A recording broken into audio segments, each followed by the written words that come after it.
আমরা কি দেখি এর মধ্য দিয়ে?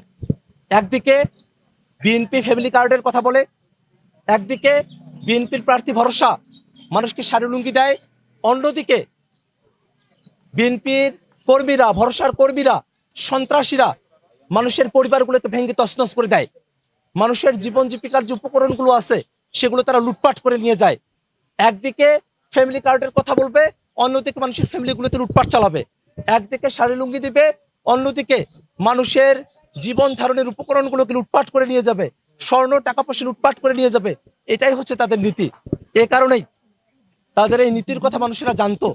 এই কারণেই এই কাউনিয়া পীর কাছে হারাকাছের মানুষেরা সিদ্ধান্ত নিয়েছে, তারা শাপলাকুলির পক্ষেই তাদের অবস্থান জানিয়েছে। এই 10 দিন অতিবাহিত হয়েছে, এখনো পর্যন্ত দেখবেন না শাপলাকুলির কোনো কর্মী, পরাজিত প্রার্থীদের কোনো কর্মীর উপরে একটা ফুলের আসরও দিয়েছে এমন কোনো অভিযোগও তারা করতে পারে নাই। আমাদের কর্মীরা এতটাই সংযত, আমরা সংযত আছি, আমরা শান্তির বার্তা নিয়ে আসি। এই ভরসা 12 তারিখ সারাটা দিন গেছে, 12 তারিখ রাত গেছে। আপনাদের সাংবাদিকদেরকে আমি জিজ্ঞেস করছি, ভোটের দিন সারা দিন এমদাদুল হক ভরসা ধানের শীষের প্রার্থী, ভোটের কোনো অনিয়ম হচ্ছে এমন কোনো কথা 12 তারিখ সারাদিন সারা রাত আপনাদের কোনো সাংবাদিক ভাইকে তিনি জানিয়েছিলেন কিনা? এবং বিএনপিকেই নিতে হবে।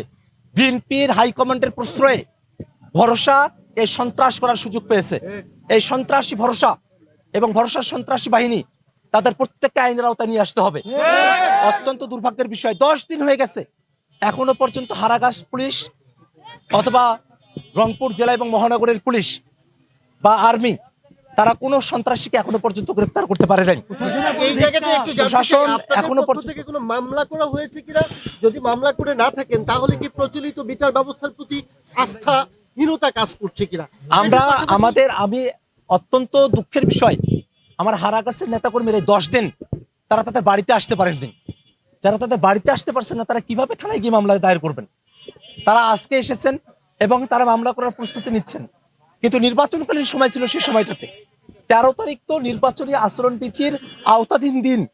সেই দিন যে সহিংসতা, সেই দিন যে তাণ্ডব, সেই দিন যে সন্ত্রাস, ভরসা এবং বিএনপির সন্ত্রাস, সেই সন্ত্রাসকে তো সেই দিনের আইনেই, অর্থাৎ নির্বাচন কমিশন যখন দায়িত্বে তখনকার আইনেই তো তাদেরকে তখন গ্রেফতার করার কথা। ম্যাজিস্ট্রেটটা তখন ঘুরছিলেন। আমরা দেখেছি এই যে প্রশাসন, বাংলাদেশের প্রশাসন, তারা সবসময় যারা ক্ষমতাসীন দল তাদেরকে কিভাবে তুষ্ট রাখা যায় সেদিকেই তাদের মনোযোগ থাকে। আমরা প্রশাসনের এই যে নিরপেক্ষতার ভান ধরে বসে থেকে এই যে জুলুম সহ্য করে যাওয়া, জুলুমকে প্রশ্রয় দেওয়া এবং মানুষের উপরে জুলুম হওয়ার পরে বিচার না করা, এটাকে পুরনো আমলে প্রশাসন যেভাবে সরকারি দলের অনুগত হয়ে যাওয়ার প্রক্রিয়ার মধ্যে দিয়ে নিজেদেরকে নিয়ে যায়, তেমন ধরনের একটা প্রক্রিয়া হিসেবে আমরা এটাকে দেখি।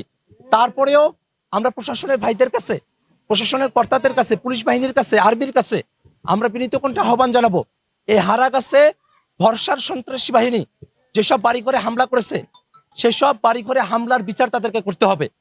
সন্ত্রাসীদেরকে গ্রেফতার করে আইনের আওতায় আনতে হবে এবং একই সাথে যে ক্ষয়ক্ষতিগুলো হয়েছে সে ক্ষয়ক্ষতিগুলোর ক্ষতিপূরণ প্রদান করতে হবে। এবং পাশাপাশি আমি একটা কথা খুব আন্তরিকভাবে বলতে চাই, হারাগাছের মানুষেরা, এখানকার 5,000 মানুষ সাহস করে আমাকে ভোট দিয়েছেন, আমি তাদের কাছে কৃতজ্ঞ। হারাগাছের হাজার হাজার মানুষ আমার জন্য দোয়া করেছেন।